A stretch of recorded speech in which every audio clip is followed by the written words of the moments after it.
গণমাধ্যমের স্বাধীনতা, বস্তুনিষ্ঠ সাংবাদিকতা এবং অপতথ্য মোকাবেলায় সবাইকে সম্মিলিতভাবে কাজ করার আহ্বান জানিয়েছেন তথ্যমন্ত্রী।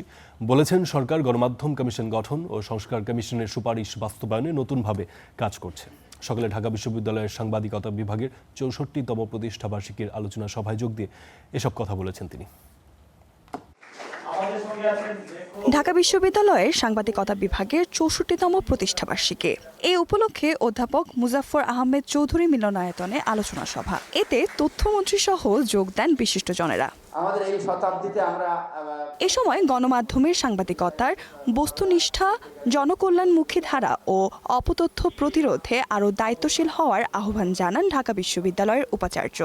আর মুখ্য আলোচক নিউ এজের সম্পাদক নুরুল কবির বলেন, গণস্বার্থ, সত্য ও জবাবদিহিতার পক্ষে সাংবাদিকদের নিতে হবে দৃঢ় অবস্থান। পৃথিবীতে যে বিশ্ববিদ্যালয়গুলির একাডেমিক স্বায়ত্ত শাসনের সংগ্রাম, এই সঙ্গে এবং সেটা বজায় রাখবার যে সংগ্রাম, সেটা একটা কারণ কিন্তু এইখানে যে রাষ্ট্র, শাসক শ্রেণী, সরকার তারা যেন তার মুক্ত জ্ঞান চর্চার মধ্যে কোনো বিঘ্ন সৃষ্টি করতে না পারে। কেন যেন সংবাদপত্রের মানুষগুলো অনেকে ভিন্ন পথে ধাবিত হয়।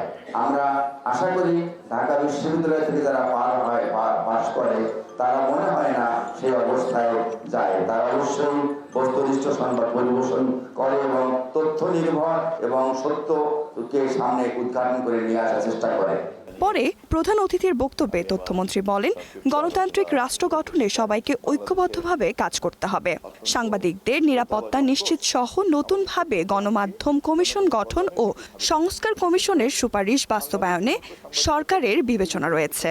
সার্বজনীনভাবে নিষ্পত্তি না হলেও প্রত্যেকের মধ্যে এটা নিষ্পত্তি হওয়া দরকার যে বস্তুনিষ্ঠতাকে নিশ্চিত করা, সত্যকে উদ্ঘাটন করার প্রক্রিয়াটি কি হবে এবং সেই ক্ষেত্রে একটা সার্বজনীনতার মধ্যে আমরা কিভাবে যেতে পারি। গণমাধ্যম কমিশন যেটা আমরা করার কাজে হাত দিয়েছি, এটা খুব ধীরে সুস্থে এগোচ্ছে এই কারণেই যে এই ক্ষমতা এবং এই স্বাধীনতা সহই যেন এবং এই দায়িত্ব, ক্ষমতা, স্বাধীনতা এবং এই দায়িত্ব, এই তিনটি কম্পোনেন্টকে অ্যাসেম্বল করেই আমরা একটা গণমাধ্যম কমিশন গঠন করতে চাচ্ছি।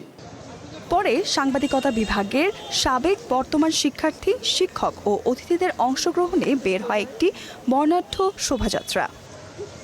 Nusrat Jahan, star news.